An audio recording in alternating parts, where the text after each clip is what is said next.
The little girl had been standing outside the rest stop for 18 hours when John Turner's black Escalade pulled into the parking lot. She didn't know that, of course.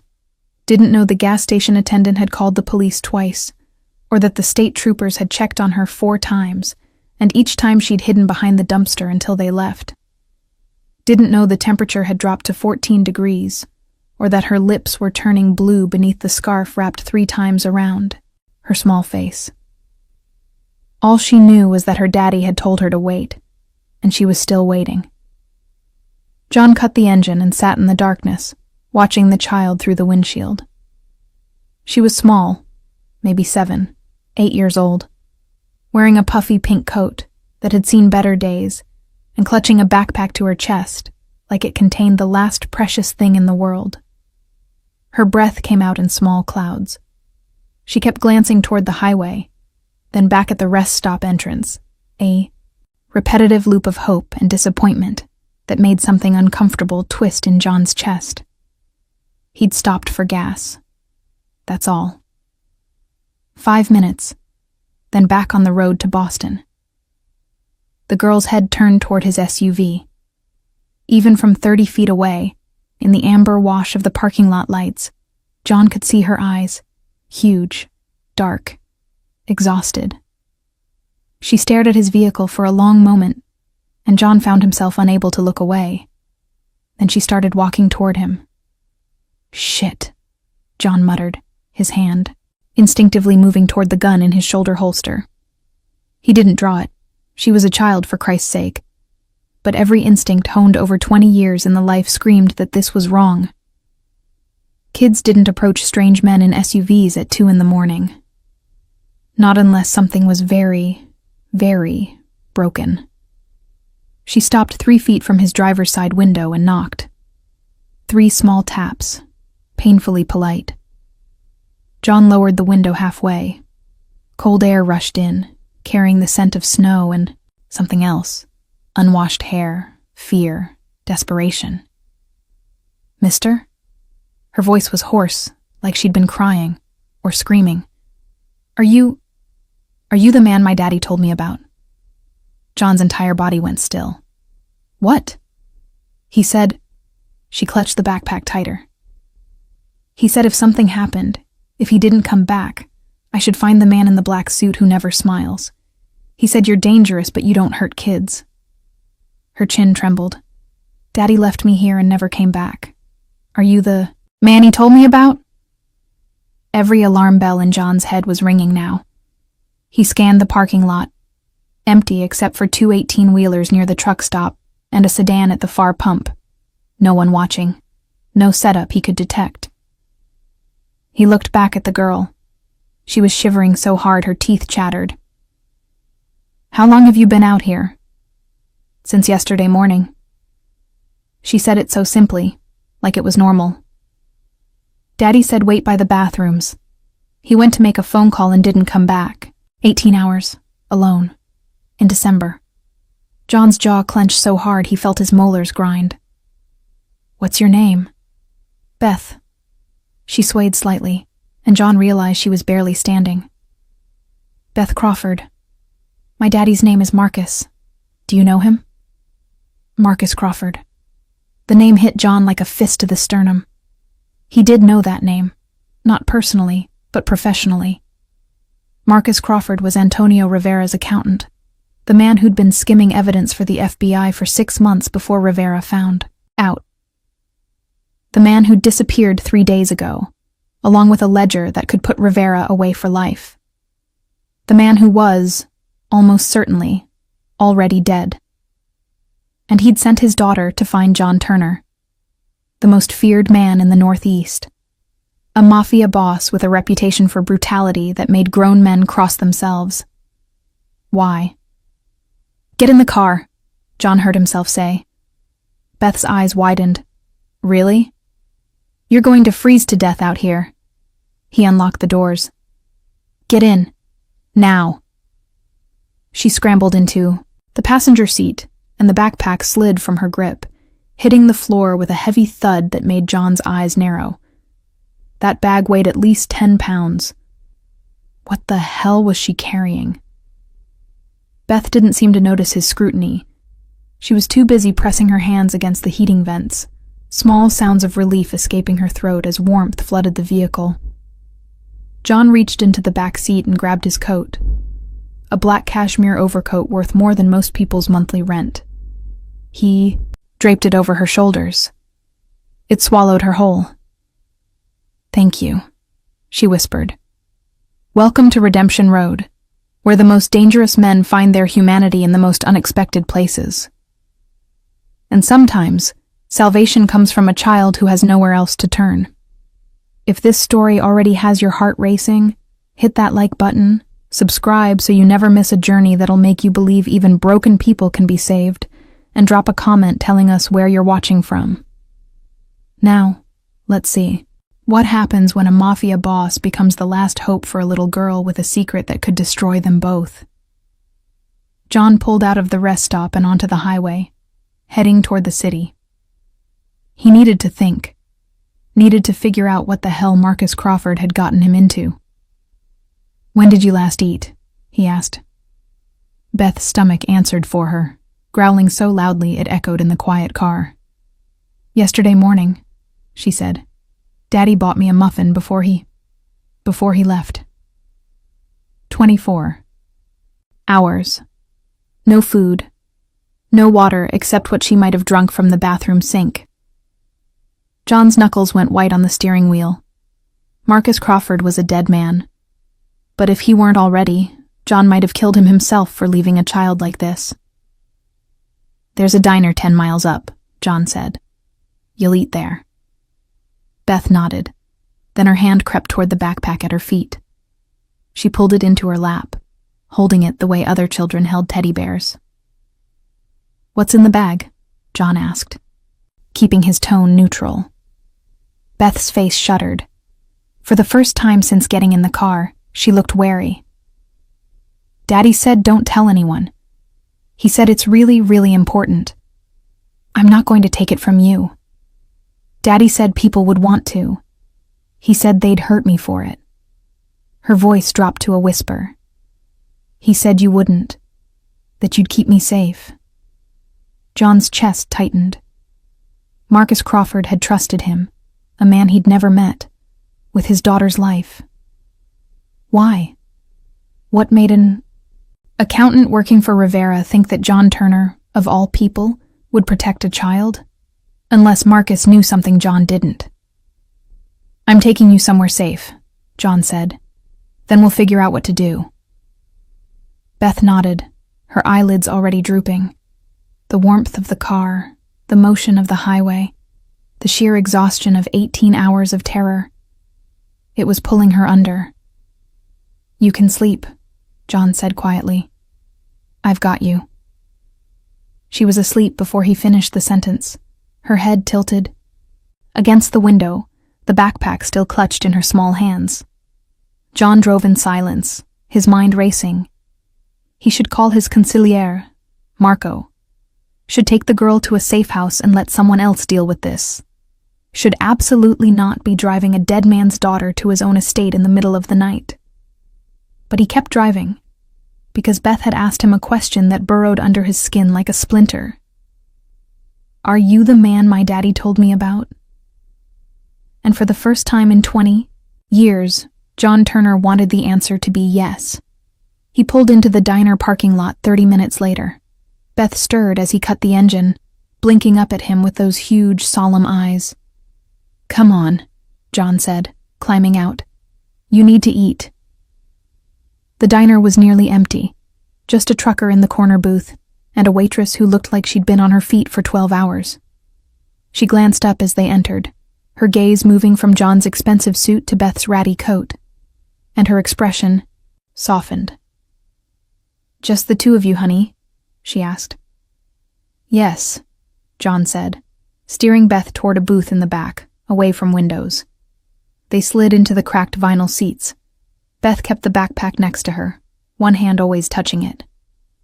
John ordered coffee. Beth ordered pancakes, scrambled eggs, bacon, orange juice, and hot chocolate. The waitress's eyebrows rose, but she didn't comment. When the food came, Beth ate like she'd been starving. Because she had been.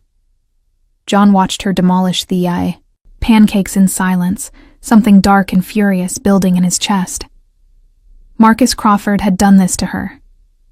Had put her in danger, abandoned her, sent her to a stranger with nothing but a prayer that the stranger would be kind. It was reckless, desperate, stupid. It was also, John realized, the act of a father who had run out of options and chose to trust a monster over certain death.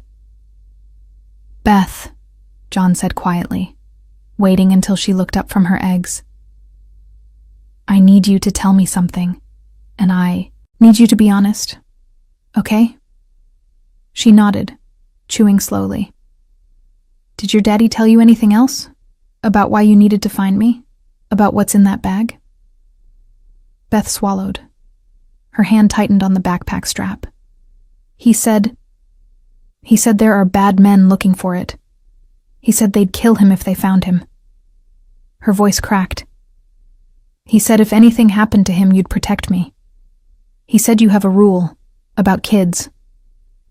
John's blood ran cold. "What rule?" "That you don't let them get hurt." Beth's eyes filled with tears. "Daddy said you'd understand. That something bad happened to you when you were little, and you made a promise." John couldn't breathe. How the hell did Marcus Crawford know about Sarah? About the sister John had lost to the system when he was 12 years old, the night their mother died and no one came to help. That secret was buried deep. Only 2 people in the world knew the full story, and neither of them would have talked, which meant Marcus had dug hard. "Please don't send me away," Beth whispered. "I don't have anywhere else to go." John looked at her. This small, terrified child who'd been standing in the freezing cold for 18 hours because her father told her to trust a man she'd never met. He thought about Sarah, about the promise he'd made the day they took her away, screaming his name. "I'll never let it happen again. I'll never let another child suffer if I can stop it." "I'm not sending you away," John said, and the words felt like signing a contract in blood. "You're staying with me until we figure this out." Beth's face crumpled with relief. She started crying. Silent, shaking sobs that made the waitress glance over with concern. John did something he hadn't done in 2 decades. He reached across the table and took the child's hand. "You're safe now," he said. "I promise." And somewhere in the back of his mind, a voice whispered, "You just started a war." John's estate sat 40 minutes outside Boston, a sprawling colonial hidden behind iron gates and 12-foot stone walls. He'd bought it 10 years ago, mostly for the privacy, partly because the previous owner had owed him a considerable debt. It was excessive for a man who lived alone, but John had never cared about excess. He cared about control, about having space where no one could reach him unless he allowed it. Now, pulling up the long driveway with a sleeping 8-year-old in his passenger seat, the house looked different. Colder. Emptier. He parked in the circular drive and killed the engine. Beth stirred, blinking awake. "Where are we?" she asked, her voice small. "My home." John climbed out and came around to her side, opening the door. "You'll stay here until we figure out what to do next." Beth slid down from the seat, still clutching the backpack. She stared up at the house, all Georgian columns and mullioned windows, and her mouth fell open slightly. "It's really big," she whispered. "It's secure," John corrected. He placed a hand on her shoulder, guiding her toward the front door.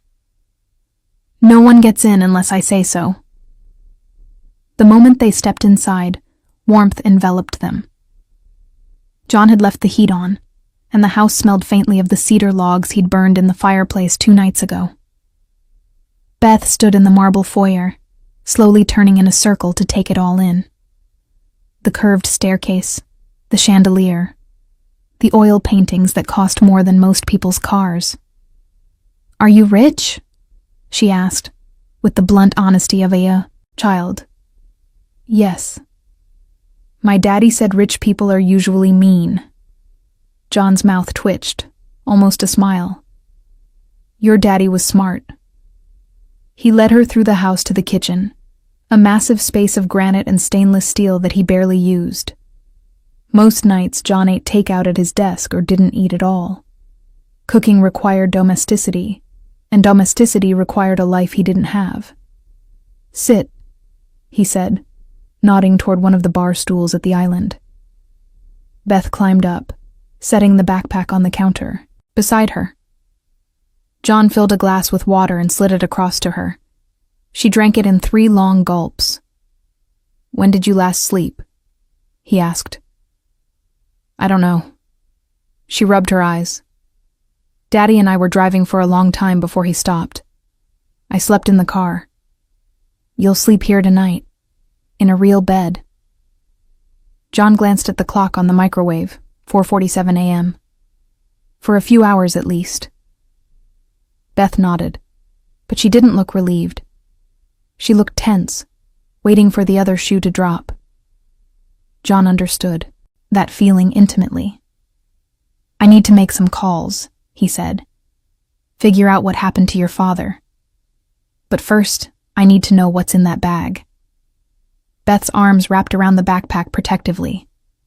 Daddy said, I know what your daddy said. But if I'm going to protect you, I need to know what I'm protecting you from. John kept his voice level, non-threatening. I'm not going to take it. I just need to see. For a long moment, Beth didn't move. Then, slowly, she unzipped the bag and pulled out a black leather notebook. John took it, flipping it open. His expression didn't change, but his pulse spiked. Ledgers, transaction records, names, dates, amounts, offshore accounts, shell corporations, payoffs to judges, cops, politicians. Everything Antonio Rivera had done for the past 5 years, laid out in meticulous detail. This wasn't just evidence. This was a nuclear bomb. Your father kept this? John asked quietly. He said Mr. Rivera is a bad man, that he hurts people. Beth's voice shook. Daddy was trying to stop him. He said the police needed proof. Marcus Crawford had been cooperating with the FBI, and when Rivera found out, Marcus ran, but not before giving his daughter the one thing that could destroy Rivera completely. It was brilliant and suicidal in equal measure. Did your father tell you anything else? John asked. About where he was going? About who he was meeting? Beth shook her head. He just said to wait, that someone would come. Her eyes filled with tears again. He's not coming back, is he? John could have lied, should have lied, but something about the way Beth looked at him, like she'd had enough of lies to last a lifetime, made him tell the truth. Probably not, he said. Beth's face crumpled, but she didn't cry. She just nodded, accepting it with the resignation of a child who'd already survived too much. Come on, John said, closing the notebook and tucking it under his arm. You need sleep. He led her upstairs to one of the guest rooms, a space he'd never used, decorated in soft blues and creams by an interior designer he'd hired and never met. Beth stood in the doorway, staring at the queen-sized bed with its down comforter and mountain of pillows. This is for me? She asked. Yes. The whole bed? John frowned. You've never had your own bed? We moved a lot. Sometimes we stayed in motels. Sometimes we slept in the car. Beth set her backpack on the floor, finally letting it go. Daddy always gave me the bed, and he slept on the floor. Something in John's chest cracked. He turned away, heading for the attached bathroom. There are towels if you want to shower. Clean clothes in the dresser. They'll be too big, but they're better than what you're wearing. He paused at the door. Lock this after I leave. Don't open it for anyone except me. Okay. Beth climbed onto the bed, sinking into the softness with a small sound of relief. "Mister?" John looked back. "Thank you for not leaving me at the rest stop." John's throat tightened. He nodded once and left, pulling the door shut behind him. In the hallway, he stood in silence, the notebook heavy in his hands. He should call Marco. Should get the family lawyers involved, figure out how to hand Beth over to social services without implicating himself. Should absolutely not be harboring the daughter of Rivera's missing accountant in his own home. But he thought about Sarah, about the group home they'd sent her to, where she'd lasted 3 months before running away. About the years he'd spent searching for her, finding nothing but dead ends and cold trails. About the promise he'd made in the dark. Never again. "Damn it," John muttered. He went downstairs to his study, poured 2 fingers of whiskey, and made the call. Marco answered on the second ring. "It's 5 in the morning, John. Someone better be dead." "Marcus Crawford," John said. "Find him, or find out what happened to him." A pause. "Rivera's accountant?" "Yes." "Why do we care?" "Because his 8-year-old daughter is sleeping in my guest room." The silence on the other end lasted 5 full seconds. "You're joking," Marco finally said. "I'm not." "John, what the hell did you do?" "I found her abandoned at a rest stop. She had nowhere else to go." John drained the whiskey. "Crawford sent her to me. Told her to find the man in the black suit who doesn't hurt kids. So he knows about Sarah. Apparently." Marco swore in Italian. "This is bad, John. If Rivera finds out you're sheltering Crawford's kid." "Let him find out." John's voice went cold. "I made a rule 20 years ago. I'm not breaking it now. And if Rivera comes for her, then he'll learn why people cross the street when they see me coming." Marco sighed. "I'll find out what I can about Crawford. But John, you need to think about this. Really think. Taking in this girl means going to war with Rivera. Are you prepared for that?" John looked at the notebook on his desk, at the evidence that could destroy Antonio Rivera completely. "Find Crawford," he said, and hung up. He sat in the darkness of his study, listening to the house settle around him. Upstairs, Beth was probably already asleep, safe for the first time in days. And John Turner, the man who'd spent 2 decades building walls so high nothing could touch him, felt those walls begin to crack. 3 hours later, John woke to the sound of footsteps on the stairs. He was out of his chair and in the hallway in seconds, hand on the gun he'd placed on the desk. But it was just Beth, barefoot, and drowning in one of his old t-shirts, padding down the stairs with her backpack clutched to her chest. She froze when she saw him. "I'm sorry. I didn't mean to wake you." "I wasn't sleeping." John lowered the gun, setting it on the hall table. "What's wrong?" "I'm hungry." She said it like a confession. "And I had a bad dream." John glanced at the clock, 9:23 a.m. He'd been asleep in his chair for maybe 2 hours. "Come on," he said. In the kitchen, John opened the refrigerator and stared at its contents. Leftover Chinese food, half a 6-pack of beer, and condiments. Not exactly child-friendly. "I'll order groceries," he muttered. "I can make toast," Beth offered. "If you have bread." He did. She toasted 2 slices while John made coffee, and they sat across from each other at the island in silence. "What was the dream about?" John asked. Beth picked at her toast. "Daddy. He was calling for me, but I couldn't find him." She looked up. "Do you think he's scared? Wherever he is?" John thought about the kind of men Rivera employed, about what they did to people who betrayed them. "I don't know," he said, which was kinder than the truth. Beth nodded, accepting it. "My daddy wasn't perfect. He made mistakes. But he loved me. Her voice wavered. He told me every day. Then he was smarter than most men I know. They finished breakfast in quiet. Beth washed her plate in the sink, an automatic gesture that spoke of a childhood spent helping, contributing, making herself useful so she wouldn't be a burden. John watched her and thought, she's already learned to make herself small. Beth, he said, while you're here, you don't have to clean up after yourself. You don't have to be useful. You just have to be a kid. She looked at him, confused. What does that mean? It means you can leave your plate in the sink. You can watch TV. You can make a mess. He paused. You can just exist without earning it. Beth's eyes filled with tears for the third time in 12 hours. Okay, she whispered.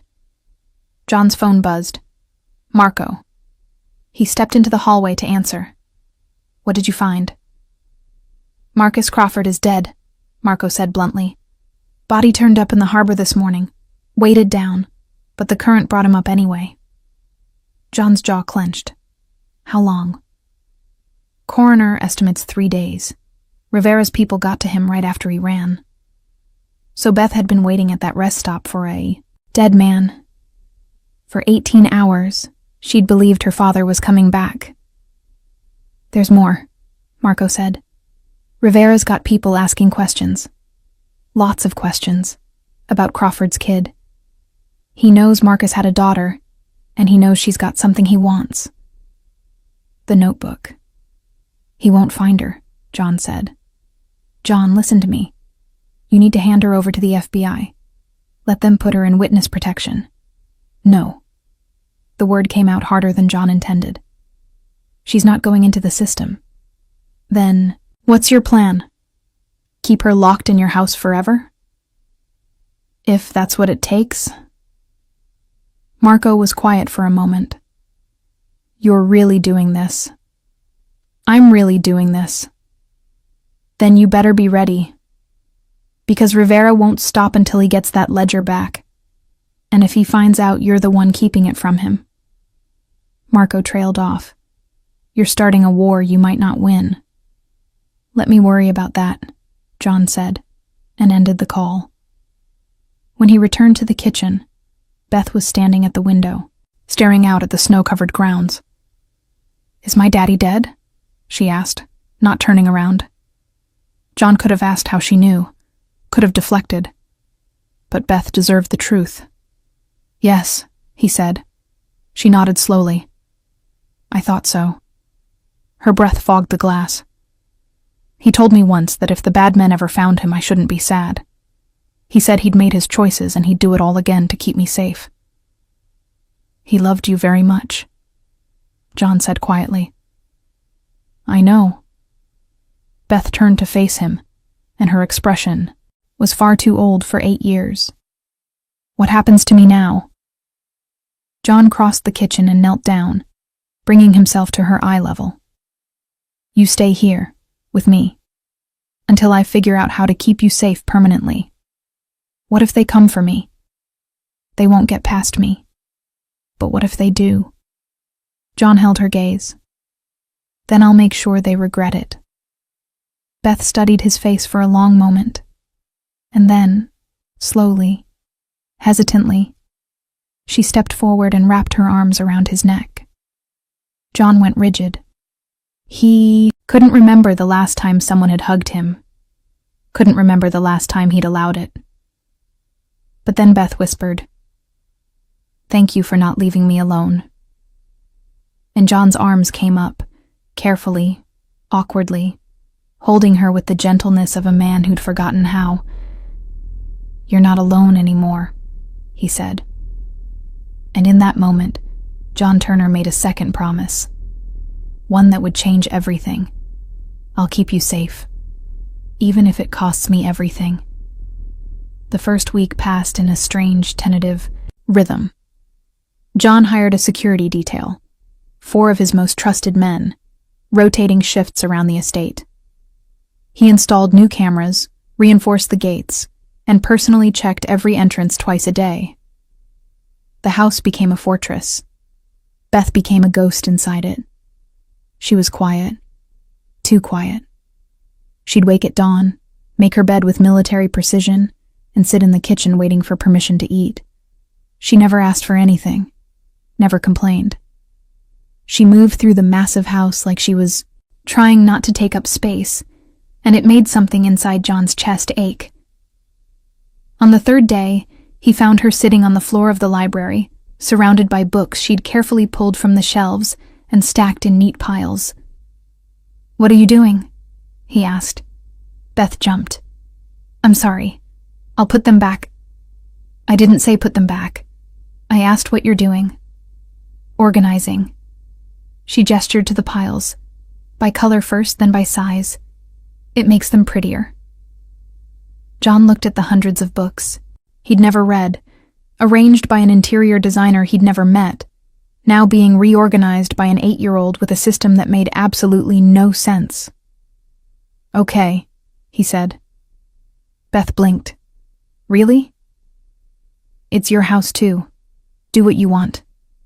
She stared at him like he'd just spoken a foreign language. Then, slowly, she smiled. It was small, fragile, but real.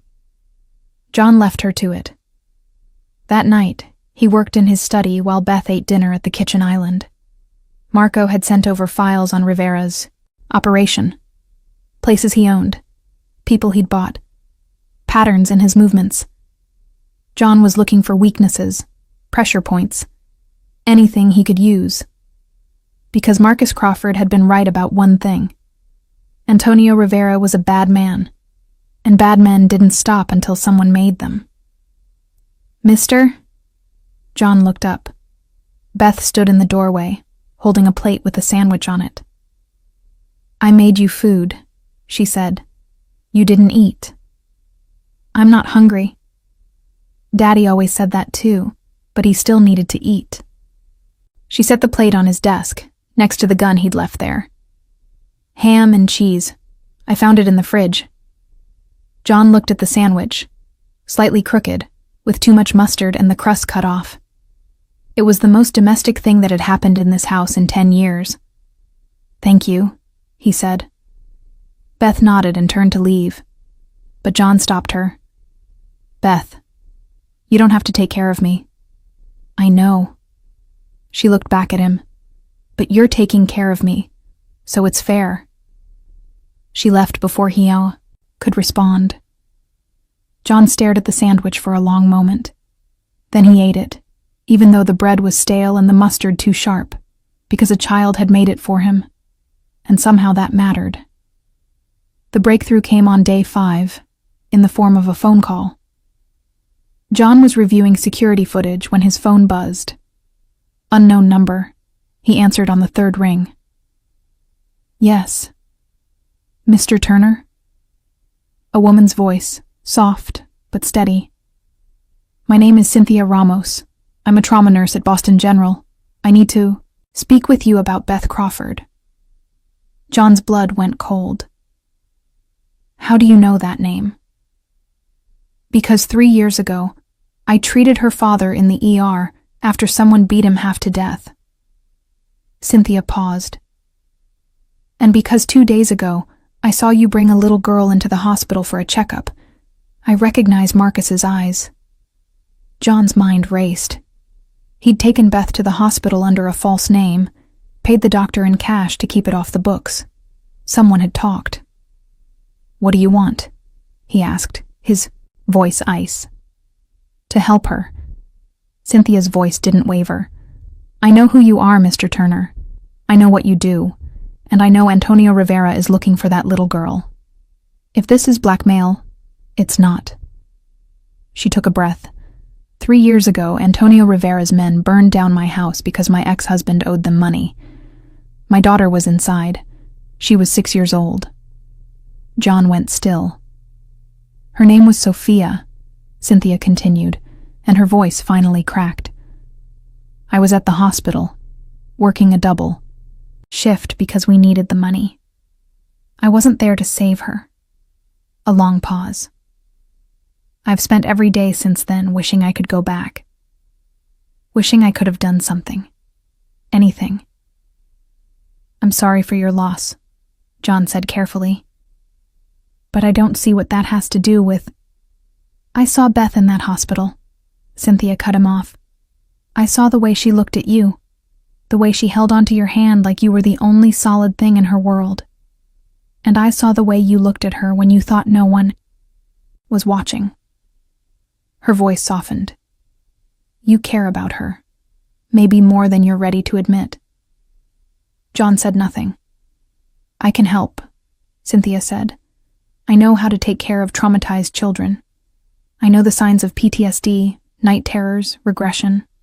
And more than that, I know Antonio Rivera's operation. I know his schedules, his properties, his people.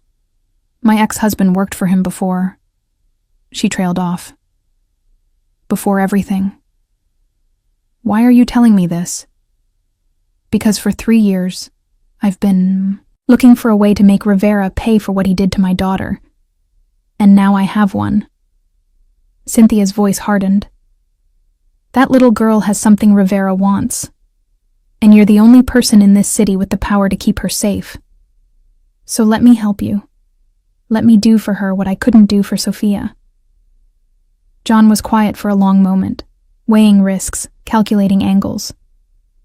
Tomorrow, he finally said. 2 p.m. I'll send a car. Thank you. Don't thank me yet, John said and hung up. He sat in the darkness of his study, thinking about dead children and the parents who survived them. Thinking about promises made and promises broken. Thinking about the war that was coming, whether he was ready or not. Cynthia Ramos arrived exactly at 2 p.m. the next day. John watched from the window as she stepped out of the car, a woman in her mid-30s, dark hair pulled back, wearing scrubs under a winter coat.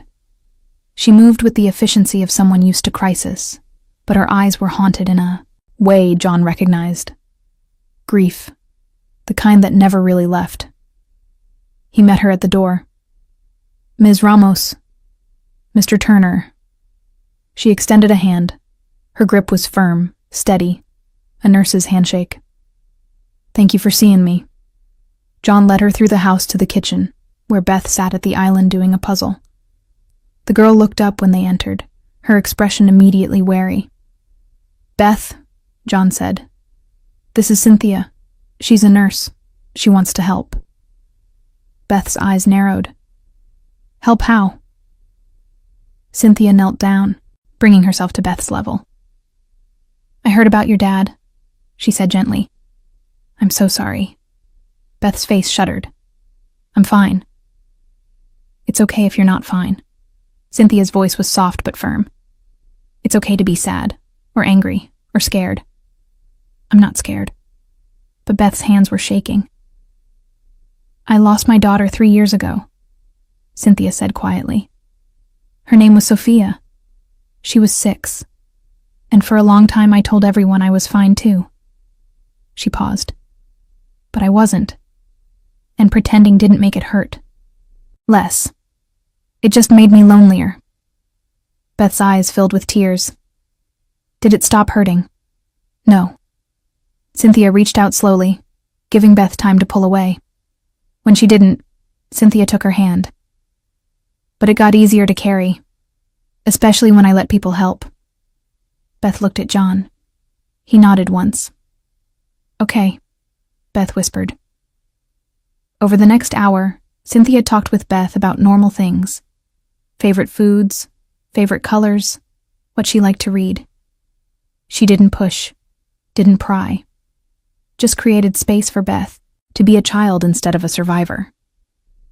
John watched from across the room, arms folded, assessing. Cynthia was good, natural. She knew how to talk to traumatized kids without making them feel fragile. When Beth finally went upstairs to her room, Cynthia turned to John. She's holding it together, Cynthia said. But barely. The nightmares, the hypervigilance, the need to be useful, those are textbook trauma responses. Can you help her? I can try. But she needs stability, routine, and most importantly, she needs to know she's safe. Cynthia met his eyes. Can you give her that? Yes. Even if Rivera comes. Especially then. Cynthia nodded slowly. Then I'll help. Whatever you need. I need information, John said. Everything you know about Rivera's operation, his properties, his schedules, his weaknesses. I can get you that. Cynthia pulled out her phone, scrolling through photos. My ex-husband kept records. Receipts, ledgers, meeting notes. I've been collecting them for 3 years, waiting for the right moment. She looked up. This is that moment. John took the phone, scanning the images. It was good intelligence. Detailed. Current. Why didn't you go to the police? He asked. Because the police can't touch Rivera. He owns half of them. Cynthia's voice hardened. But you can. You're the only one in this city with the power to make him bleed. John handed the phone back. If you do this, there's no going back. Rivera will find out you helped me. He'll come. For you. Let him. Cynthia's eyes were cold. I've been waiting 3 years for him to give me a reason to destroy him. Now I have one. John studied her for a long moment. Then he extended his hand. Welcome to the war, he said. Cynthia shook it. I've been at war since the day he killed my daughter. This is just the first time I've had an army. That night, after Cynthia left, John found Beth in the library again. She'd finished organizing the books by color and had moved on to arranging the decorative objects on the shelves. Cynthia's nice, Beth said without looking up. She smells like hospitals, but the good kind. The kind that makes you feel safe. She's going to come by a few times a week, John said, to check on you. Make sure you're okay. Are you okay? Beth asked. The question caught John off guard. What? You look tired. And sad. She finally turned to face him. Cynthia said it's okay to be sad. Are you sad about something? John thought about Sarah. About the 20 years he'd spent looking for her. Finding nothing. About the guilt that lived in his chest like a second heartbeat. Sometimes, he admitted. Beth walked over and took his hand. Her small fingers wrapped around his like a lifeline. Cynthia said having people helps, she said. So you have me, and I have you. So maybe we'll both be less sad. John looked down at her. This child who'd lost everything and was still trying to make him feel better. Yeah, he said quietly. Maybe we will. That night, for the first time in 20 years, John Turner didn't dream about his sister. He dreamed about a little girl with a backpack, standing in the snow, asking, "Are you the man my daddy told me about?" And in the dream, he finally had an answer. Yes. The nightmares started on day 8. John woke to the sound of screaming, high-pitched, terrified, the kind that burrowed into your chest and squeezed. He was out of bed and in the hallway in seconds, gun in hand, every instinct screaming. Threat. But there was no threat, just Beth, sitting up in bed, sobbing so hard she could barely breathe. John hesitated in the doorway. He knew how to handle enemies. Knew how to read a room for danger, calculate exits, neutralize threats. He had no idea how to handle a crying child. But Beth saw him, and her small hand reached out. "Please don't leave," she gasped between sobs. "Please don't leave me alone." John set the gun on the dresser and crossed to the bed. He sat on the edge, and Beth immediately latched onto him, her arms wrapping around his waist with desperate strength. "I've got you," John said, awkward but certain. "You're safe." "He was drowning," Beth choked out. "Daddy was drowning and I couldn't help him. I tried to reach him but the water was too deep and he kept calling my name and it was just a dream. But it's real too." She looked up at him, face streaked with tears. Isn't it? He's really gone. John couldn't lie to her. Not about this. Yes. Beth's face crumpled, and she cried harder. John held her, uncertain and stiff, while she sobbed into his chest. He didn't know what to say, didn't know how to make this better, so he just stayed. After a while, Beth's crying slowed. She hiccuped, wiping her face on his shirt. Sorry, she whispered. Don't apologize for grief, John said quietly. Cynthia said the same thing. She's right. Beth was quiet for a moment, then asked, Do you have nightmares? Sometimes. About what? John thought about Sarah. About the night they came to take her away. About standing in the empty apartment, 12 years old and suddenly alone, swearing he'd find her. About the years of searching, the false leads, the morgues he'd visited hoping and dreading in equal measure. Someone I lost, he said. Like I lost my daddy? Yes. Beth nodded against his chest. Does it get easier? I don't know yet, John admitted. Ask me in 20 years. Beth tilted her head back to look at him. You've been sad for 20 years? The simplicity of it, the way she cut through all his defenses with a single question, nearly broke him. Yes, he said. That's too long to be sad. Beth's small hand patted his arm clumsily. Maybe Cynthia's right. Maybe having people helps. John's throat tightened. Maybe. Can I stay with you?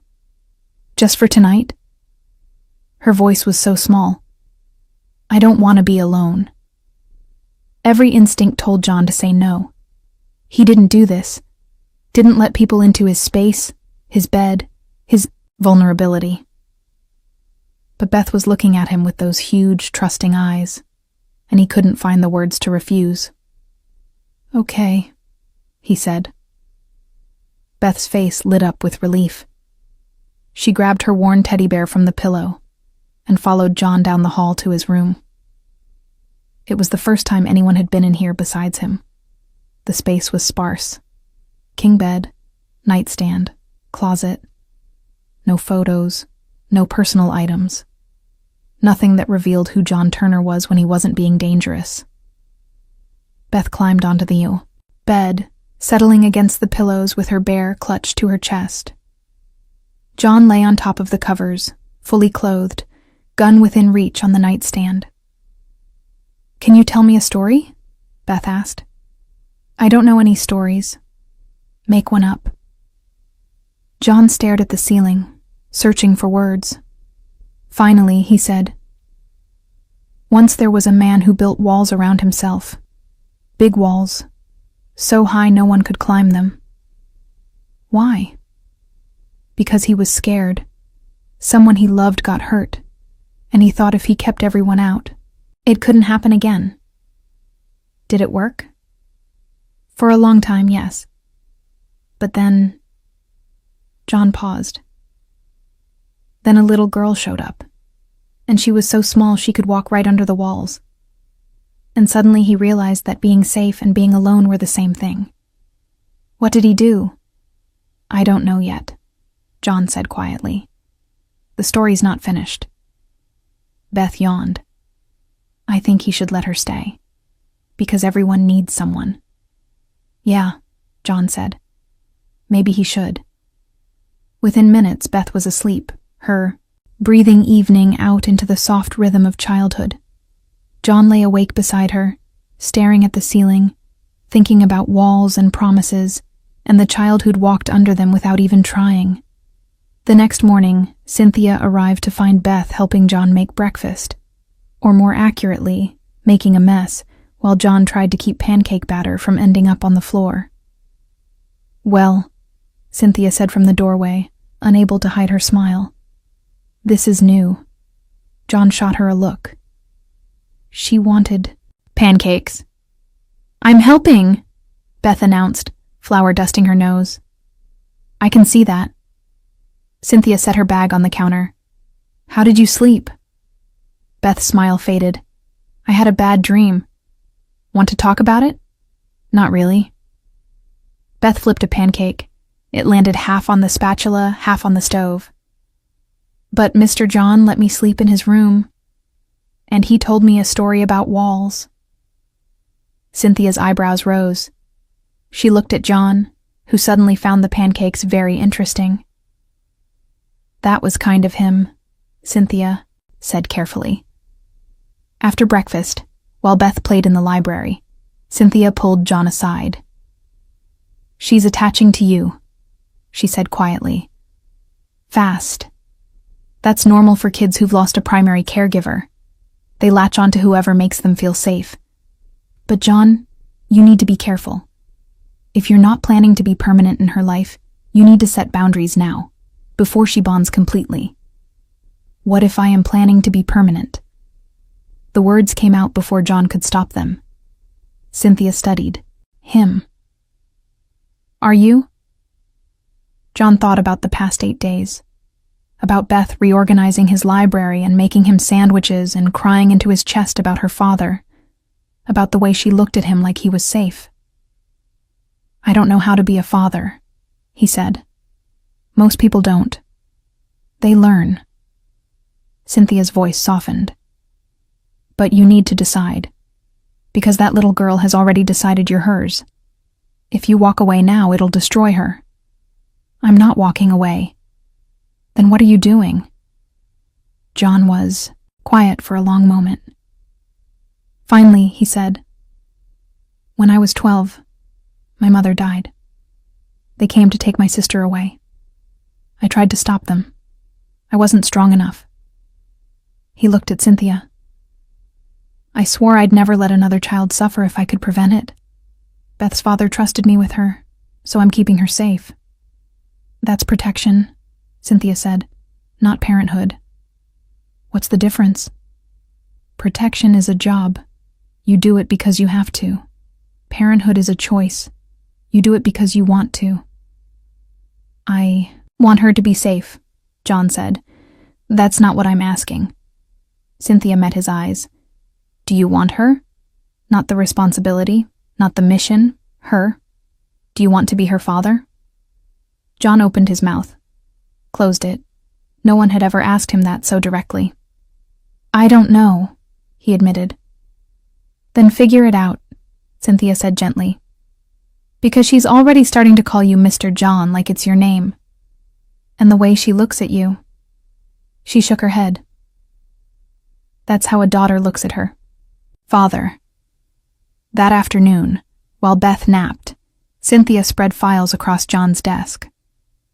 Rivera's been moving, she said. My source, someone who still works in his organization, says he's putting pressure on everyone Marcus knew. Friends, neighbors, the woman who ran the daycare Beth went to. He's looking for her. He won't find her, John said. Maybe not, but he's getting desperate. Cynthia pulled out a photo. This is Carlo Mendez, Rivera's enforcer, the one who... She swallowed hard. The one who burned down my house. John studied the photo. Mendez was thick-necked, dead-eyed, the kind of man who hurt people and slept well. He's been asking questions at the hospital, Cynthia continued, about a man who brought in a little girl for a checkup, paid cash, didn't give a real name. Does he know it was me? Not yet, but it's only a matter of time. Cynthia's hands clenched. When he finds out, Rivera will come for you, and for her. Let him. John, you can't fight Rivera's entire organization alone. I'm not alone. John looked at her. I have you. I have Marco. I have 12 men I trust with my life, and I have something Rivera doesn't. What's that?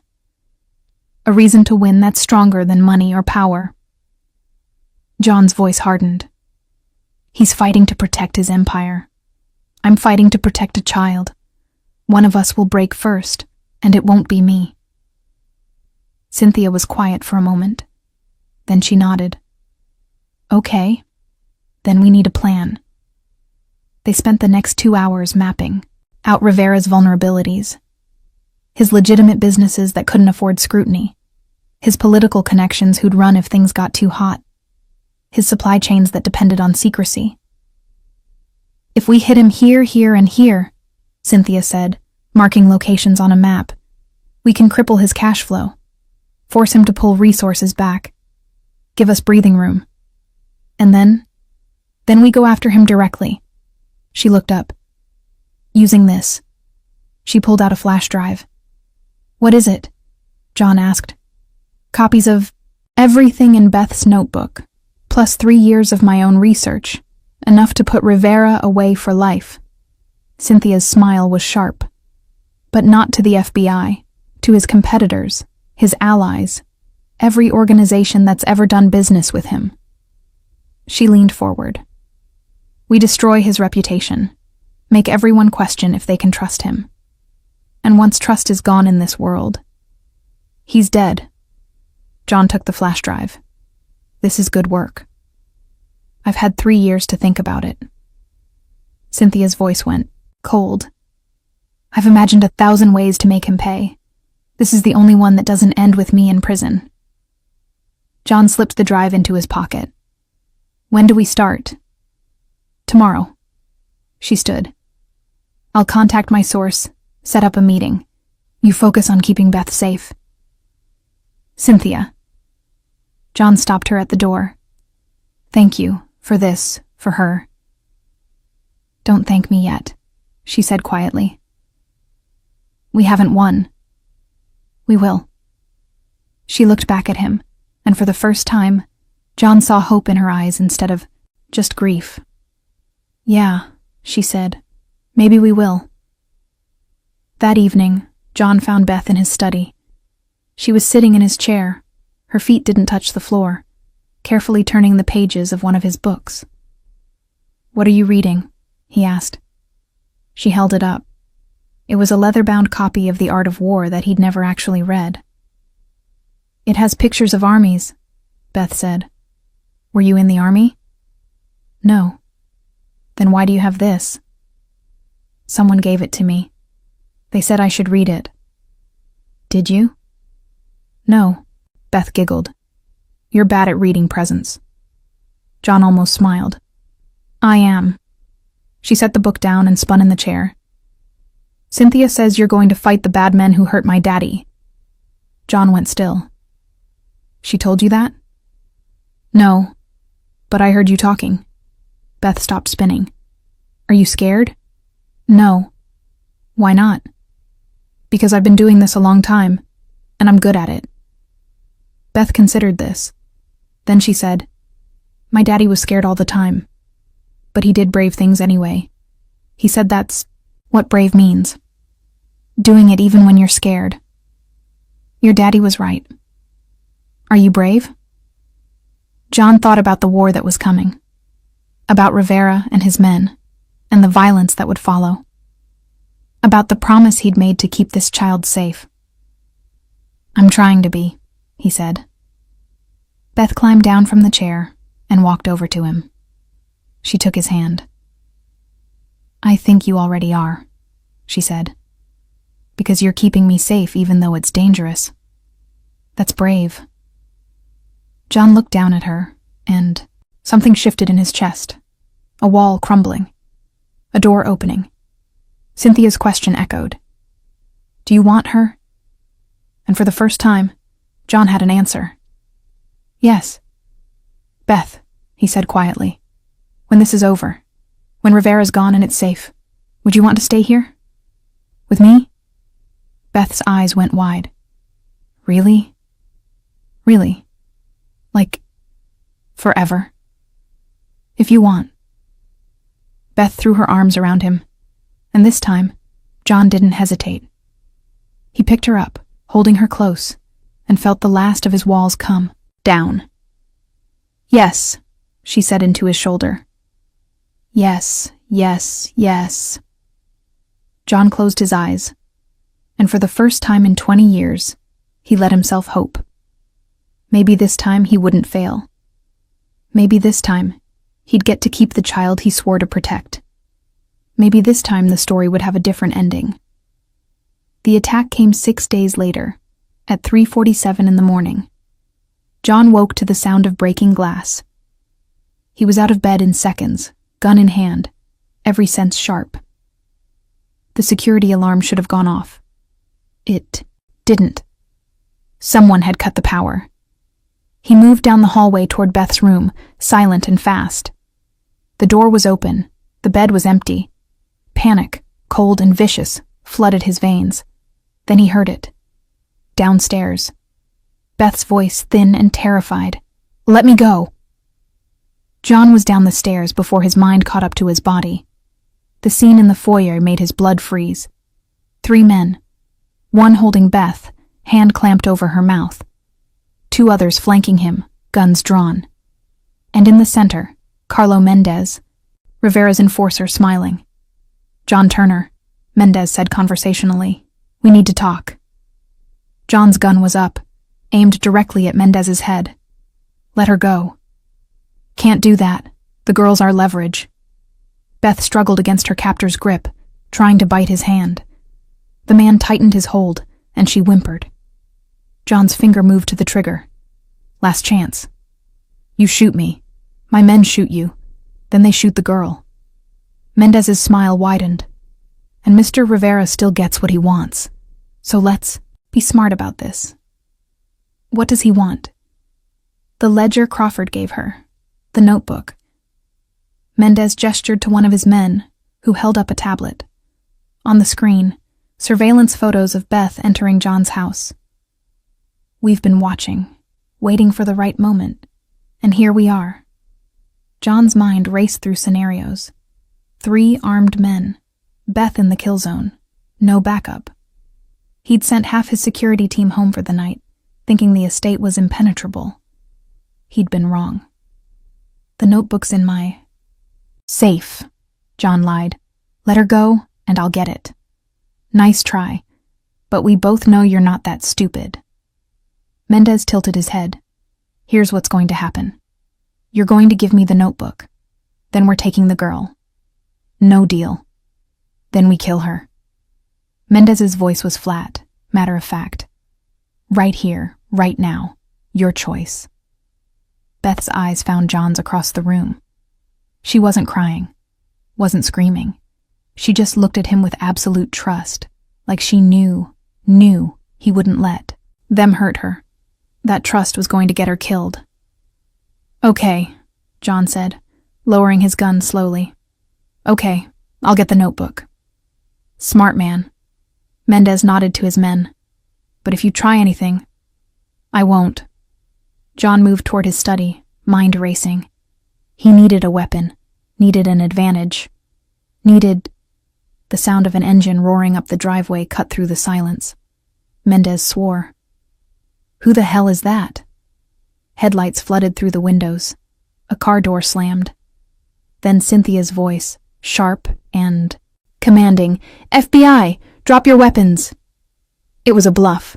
Cynthia wasn't FBI, didn't have backup. But Mendez didn't know that. For 3 critical seconds, the men holding Beth hesitated. John didn't. He fired. The man holding Beth went down, clean headshot. Before his body hit the floor, John had pivoted and taken out the second man. Mendez dove for cover, returning fire. Bullets shattered the chandelier, the mirror, the antique table John had never liked anyway. "Beth, run!" John shouted. She did. Straight to him. He grabbed her, shielding her with his body as he fired twice more at Mendez. One shot went wide. One caught Mendez in the shoulder, spinning him around. Then Cynthia was in the doorway, holding a gun John hadn't known she owned, her face pale but determined. "It's over," she said. Mendez looked at her. At John. At the 2 dead men on the floor. He laughed, a wet, pained sound. "You think this changes anything? Rivera's got a dozen more where we came from. He'll send them all." Blood seeped through his fingers where he clutched his shoulder. "You can't protect her forever, Turner." "Watch me," John said, and fired. Mendez dropped. The silence that followed was deafening. Beth was shaking against John's chest, her hands fisted in his shirt. Cynthia stood frozen in the doorway, gun still raised, staring at the bodies. "I heard the alarm cut out," she said numbly. "I was driving by. I couldn't sleep. I wanted to check on Beth, and I saw the power go down. I didn't know what else to do, so I—" She trailed off. "You saved her life," John said quietly. "I killed someone." Cynthia's hands started to shake. "I've spent my whole career saving lives, and You protected a child." John's voice was firm. "That's all that matters." Cynthia nodded, but she looked like she was about to be sick. John lifted Beth into his arms. She wrapped her legs around his waist, burying her face in his neck. "Is it over?" she whispered. "No," John said, because he wouldn't lie to her. "But we're okay. You're safe." "I was so scared." "I know. You were so brave. I thought they were going to take me." "Never," John said fiercely. "Never, Beth. I will burn this city down before I let anyone take you." He meant it. Every word. John called Marco at 4:15 a.m. "I need a cleanup crew," he said. 3 bodies. My house. Now." "Jesus, John, what happened?" "Rivera sent Mendez." Marco swore in Italian. "Is the girl—" "She's fine. Shaken, but fine." "And you?" "Also fine." John looked at Cynthia, who was sitting on the stairs with her head between her knees, breathing slowly. "Cynthia Ramos was here. She helped." "The nurse?" "Yes." "John, Rivera's going to retaliate. Hard. You killed his enforcer. That's a declaration of war." "Good," John said coldly. "I'm done playing defense. It's time to end this." He hung up and knelt beside Cynthia. "Hey," he said gently. "Look at me." She raised her head. Her eyes were red. "I killed him," she whispered. "You saved Beth." "Both things can be true." Her voice cracked. "I've spent 3 years wanting Rivera dead, wanting everyone connected to him dead. And now She looked at her hands. "I thought it would feel like justice. It just feels empty." "That's because you're not a killer," John said. "You're a mother who protected a child. There's a difference." "Is there?" "Yes." He took her hands, grounding her. "You did what you had to do. You can regret it. You can grieve it. But you can't undo it. And you can't carry, guilt for protecting someone who couldn't protect herself." Cynthia's tears spilled over. "This was supposed to make me feel better.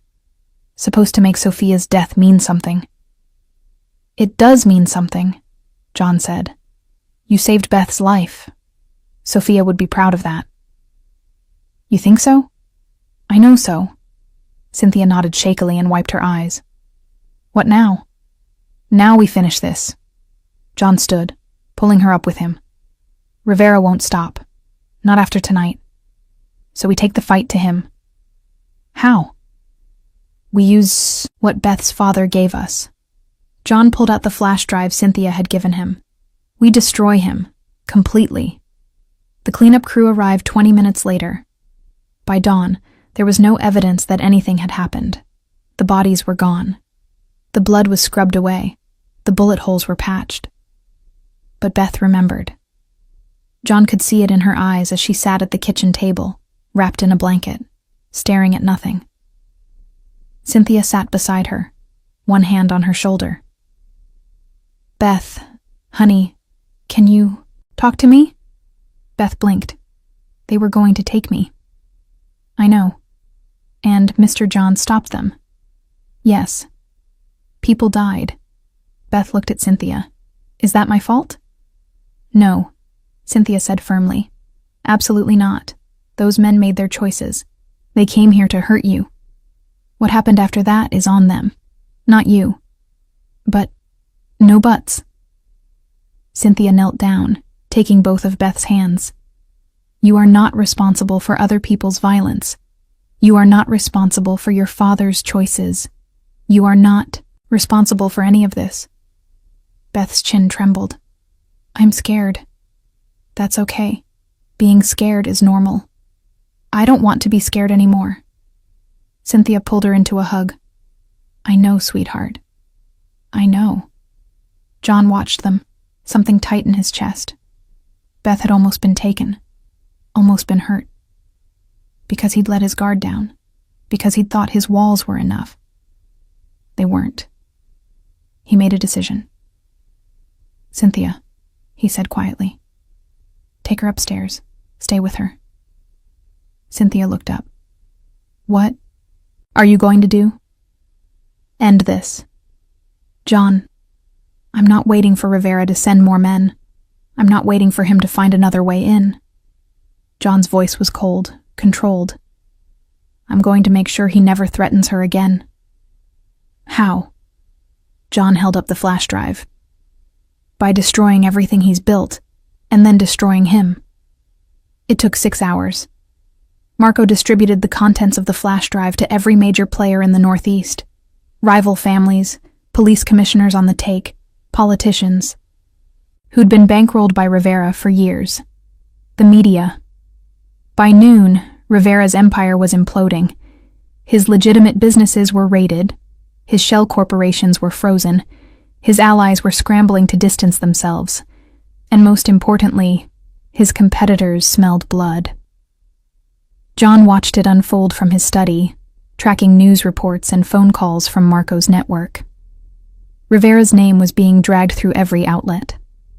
Evidence of money laundering, bribery, extortion.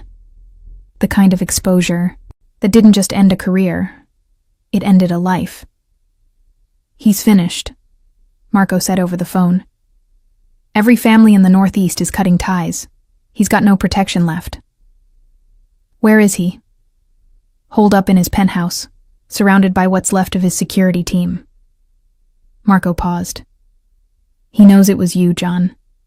He's calling everyone, trying to buy his way out, offering deals. Let him. What are you going to do? Nothing. John's voice was quiet. I'm going to let his own people tear him apart. And if they don't, they will. Men like Rivera don't inspire loyalty. They inspire fear. And when fear stops working, John trailed off. They have nothing. The call came at 6 p.m. Unknown number. John answered. Turner. Rivera's voice was hoarse, desperate. We need to talk. No, we don't. You destroyed me. Fine. You win. Just leave the girl alone. She's a kid. She doesn't deserve... You sent 3 men into my home to take her, John said, his voice ice. You held a gun to her head. You terrorized a child.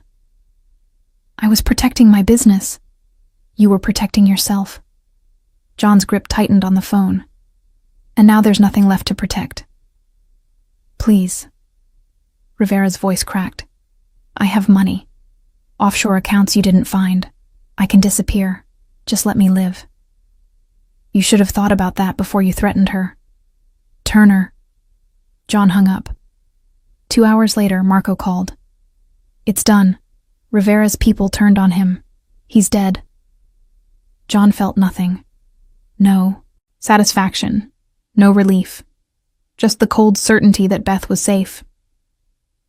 Good, he said. He found Beth in the library, sitting with Cynthia. They were reading a book together, something with bright illustrations that made Beth smile. When she saw John, she jumped up and ran to him. Is it over? She asked. Yes, John said, picking her up. It's over. You're safe now. Beth wrapped her arms around his neck. Promise? I promise. She held him tighter, and John realized she was crying. Not from fear, from relief. You kept me safe, she whispered.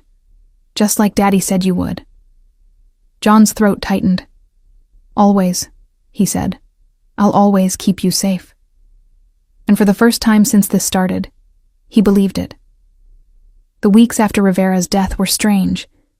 The city felt different, quieter, like it was holding its breath. Rivera's empire had collapsed spectacularly, leaving a power vacuum that other families were scrambling to fill. John stayed out of it. He'd made his statement. Now he just wanted peace. But peace, he was learning, wasn't the same as healing. Beth still had nightmares. Less frequent now, but when they came, they were vicious. She'd wake up screaming, convinced men were in her room, convinced she was back at that rest stop, waiting for a father who would never come. John stayed with her every time.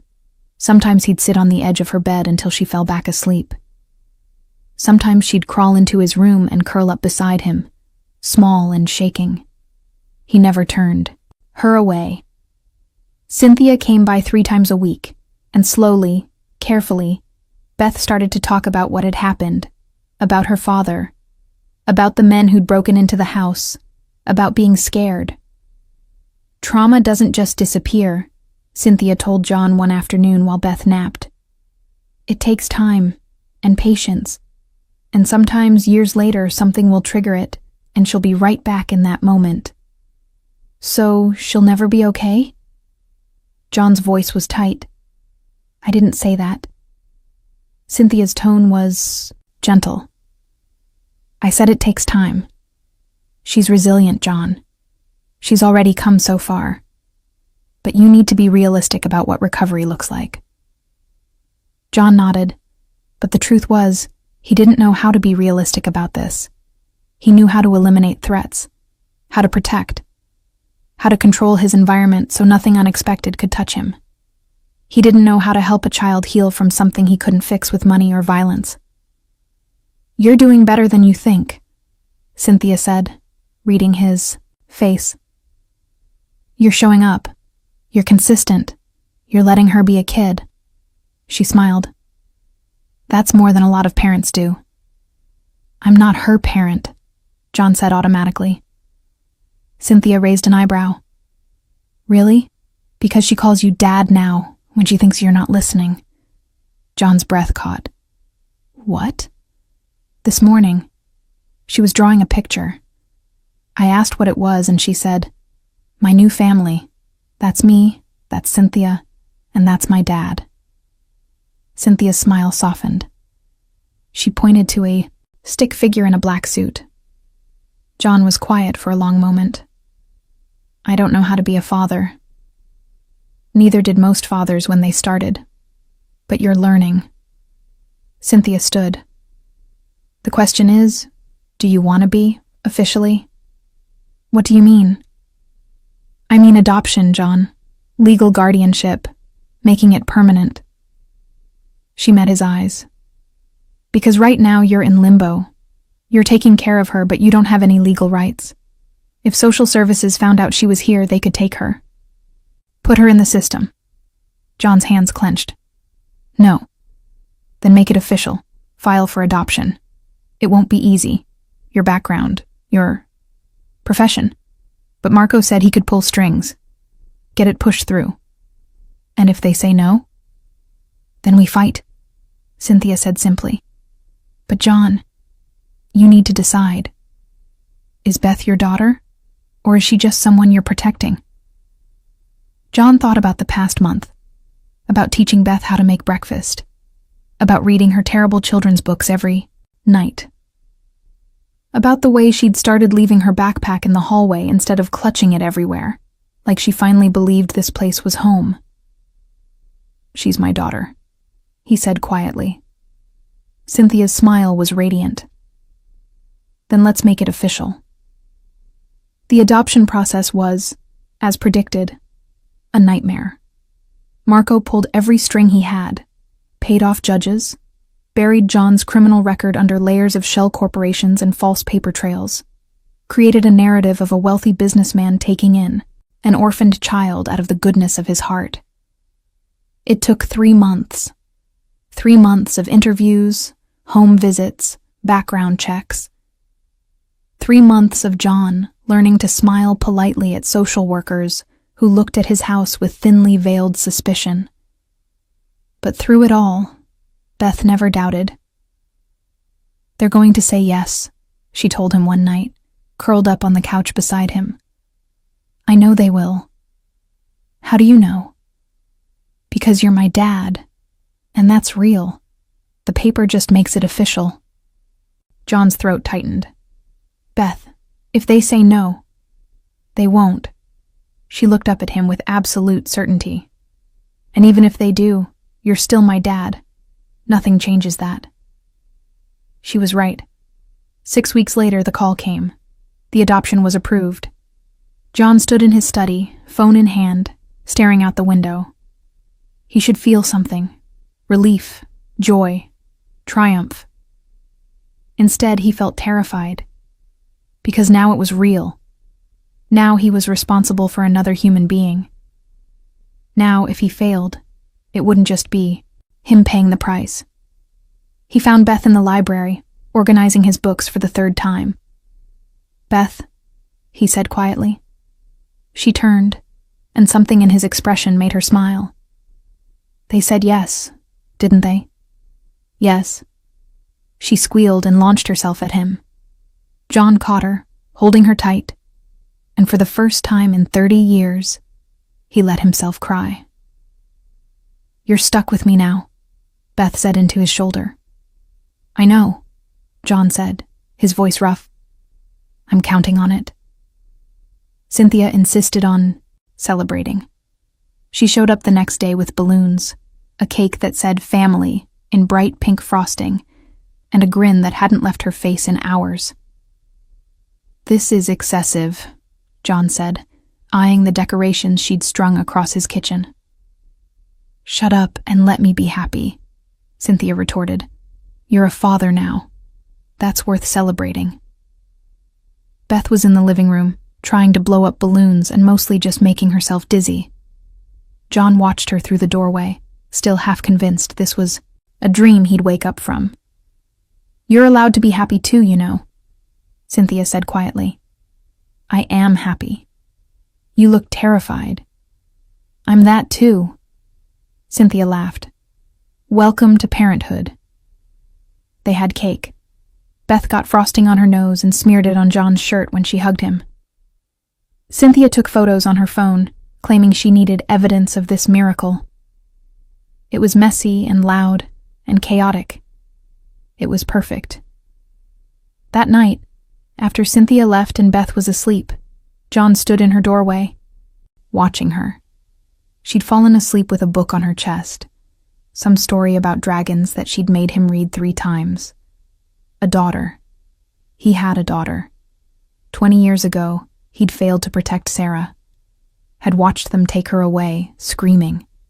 Had spent 2 decades searching for her, finding nothing. But now, he had Beth. And he would die before he let anything take her from him. I won't fail you, he whispered into the darkness. I promise. 2 weeks later, Beth came home from school with a assignment. We have to draw our family tree, she announced, spreading paper and crayons across the kitchen table. Can you help? John sat down beside her, uncertain. What do you need? Well, here's me. She drew a small stick figure. And here's you. A taller stick figure in black. And here's Cynthia. Another figure, this one with a bright smile. Cynthia's not family, John said carefully. Beth looked at him like he was being ridiculous.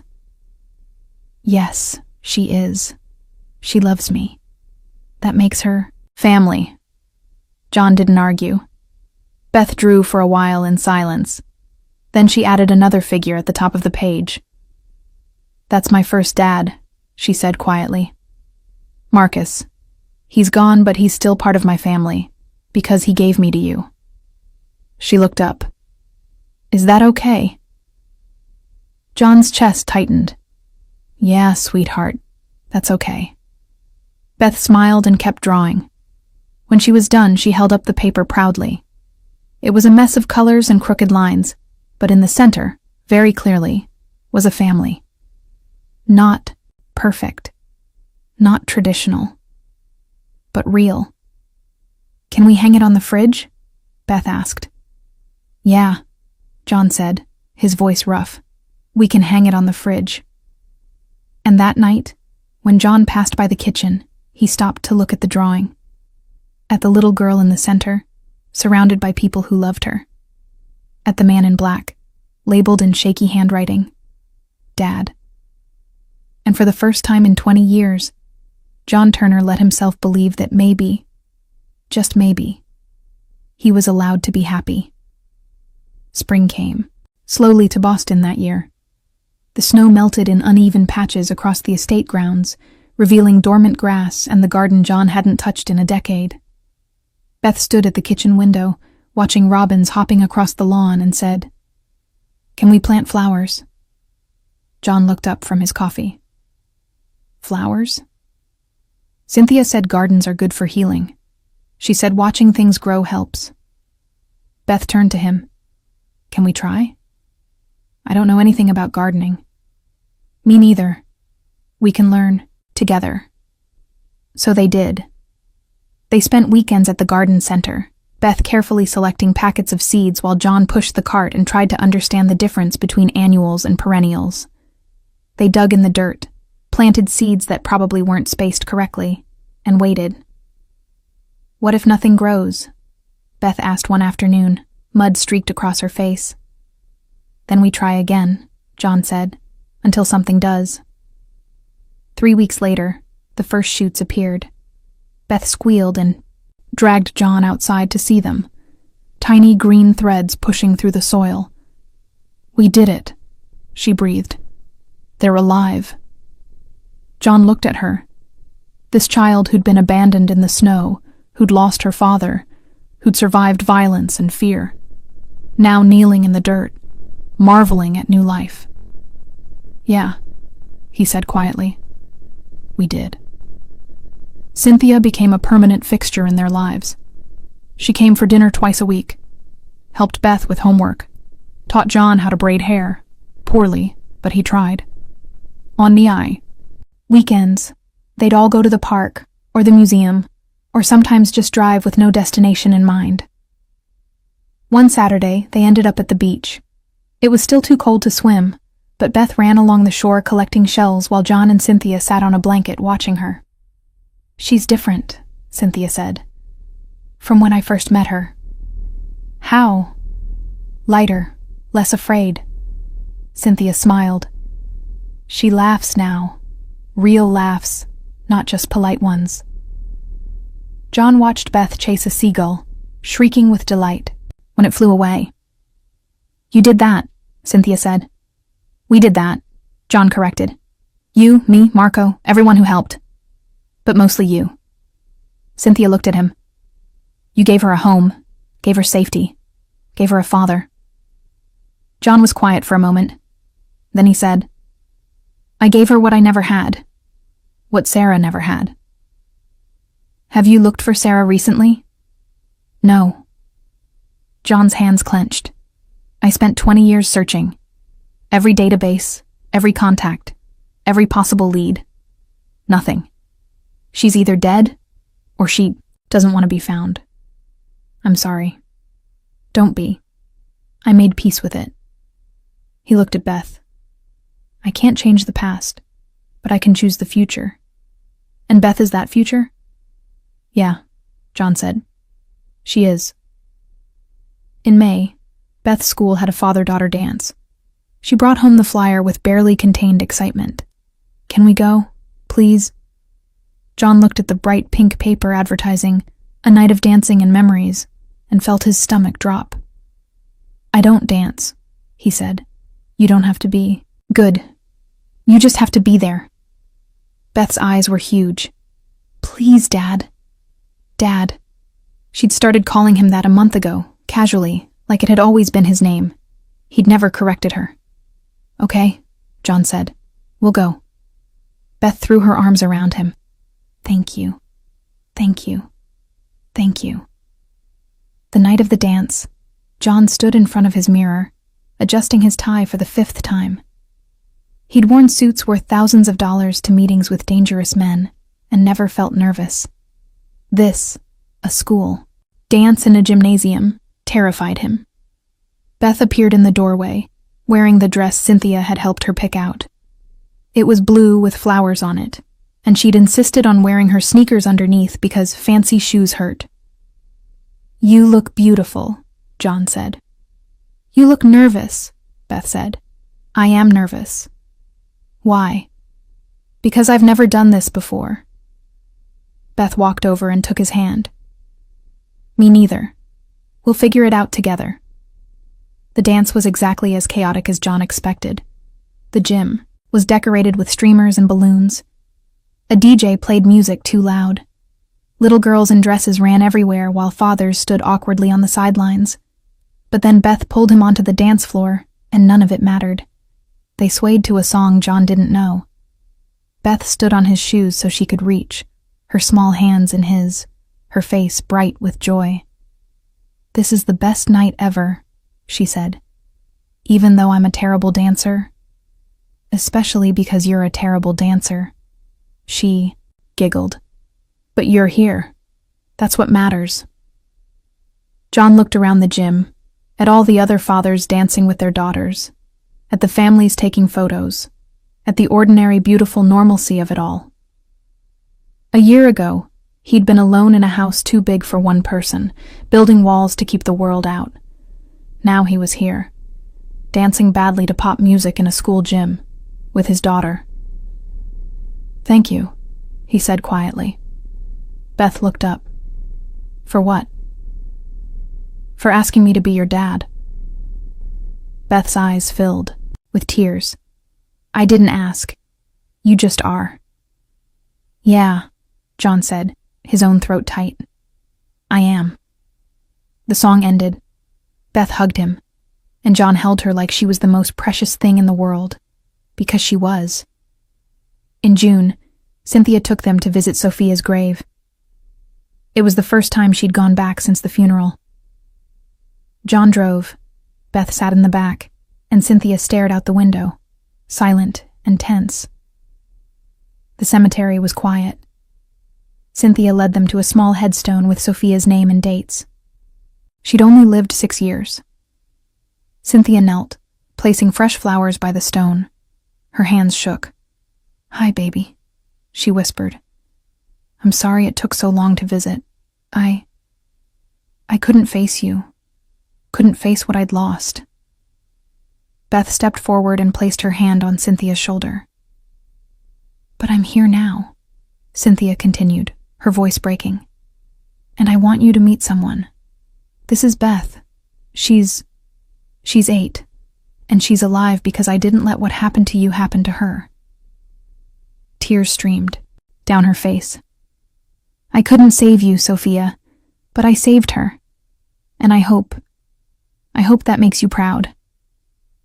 Beth knelt beside Cynthia and carefully placed a drawing on the grave, one of her family trees with an extra figure added at the top. "That's Sophia," Beth said quietly. "Cynthia told me about her. I wanted her to be part of our family too." Cynthia broke. She pulled Beth into her arms, sobbing, and John stood a few feet back, giving them space. He thought about Sarah, about the sister he'd lost, about the daughter he'd found, about how grief and love were two sides of the same coin. When Cynthia finally stood, her face was blotchy but calm. "Thank you," she said to both of them, "for being here, for letting me—" "We're family," Beth said simply. "That's what families do." Cynthia smiled through her tears. "Yeah, we are." In August, John made a decision. The house had too many ghosts, too many empty rooms, too much space for one father and one daughter. So he sold it. They found a smaller place in the suburbs, a normal house on a normal street with neighbors who waved, and a yard just big enough for Beth's expanding garden. On moving day, Beth stood in the foyer of the old estate, looking around one last time. "Are you sad to leave?" John asked. "A little," she admitted. "This is where I became your daughter, where we became a family." She looked up at him. "But home isn't the house, right? It's the people." Right, John said. Then I'm bringing home with me. She took his hand. Let's go. The new house was chaotic for weeks. Boxes everywhere, furniture in the wrong rooms, Beth's drawings taped to walls that hadn't been painted yet. But it felt lived in. Warm. Real. Cynthia came over the first night with pizza and wine. They sat on the floor of the living room, eating off paper plates because the dishes were still packed. To new beginnings, Cynthia said, raising her glass. To family, John added. To being brave, Beth said, holding up her juice box. They clinked glasses and ate pizza and laughed when Beth got sauce on the carpet. And John realized this was it. This was what he'd been searching for without knowing it. Not power, not control, not walls high enough to keep the world out. Just this. Just home. 1 year later, the garden was thriving. Roses bloomed along the fence. Tomatoes hung heavy on their vines. Beth's sunflowers had grown taller than her, and she was furiously proud. She was 9 now. Taller, more confident. Still prone to nightmares, but less often. She'd made friends at school, joined the art club, started talking about what she wanted to be when she grew up. John sat on the porch watching her water her plants, and Cynthia settled into the chair beside him. "How are you?" she asked. "Good," John said, and he meant it. "Yeah?" "Yeah." He looked at her. "Thank you for everything, for helping her, for helping me." "You're welcome." Cynthia smiled. "But you did the hard part." "What's that?" "You let yourself love her." John thought about that. About the night at the rest stop. About the promise he'd made. About every moment since. "It wasn't hard," he said quietly. "It was the easiest thing I ever did." Beth ran up to the porch holding a tomato. "Look, the first one." John took it, turning it over in his hands. "You grew this." "We grew this," Beth corrected. "Together." She was right. Everything they had, the house, the garden, the family, they'd grown together. Beth sat on the steps, leaning against John's leg. Cynthia reached over and squeezed his hand, and for the first time in his entire life, John Turner felt complete. He thought about Marcus Crawford lying in the snow at a rest stop, trusting a stranger to save his daughter. "Thank you," John thought, "for trusting me, for giving me a second chance." Because that's what Beth had been. Not just a child to protect, a second chance. A chance to be the man he'd always wanted to be. A father. Redemption isn't always loud.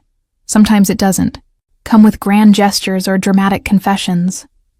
Sometimes it comes in the quiet moments, in gardens planted together, in terrible dancing at school functions, in choosing to be brave when every instinct screams to run. John Turner spent 20 years building walls to keep the world out, to keep himself safe from the pain of losing someone again. But an 8-year-old girl walked right under those walls and taught him the truth. Safety isn't about keeping people out. It's about letting the right people in. And love, real, lasting love, isn't about never being afraid. It's about being afraid and showing up anyway, every single day. Beth lost her father. Cynthia lost her daughter. John lost his sister. But they found each other, and they built something new from the ashes of everything they'd lost. A family. Not perfect, not without scars, but real.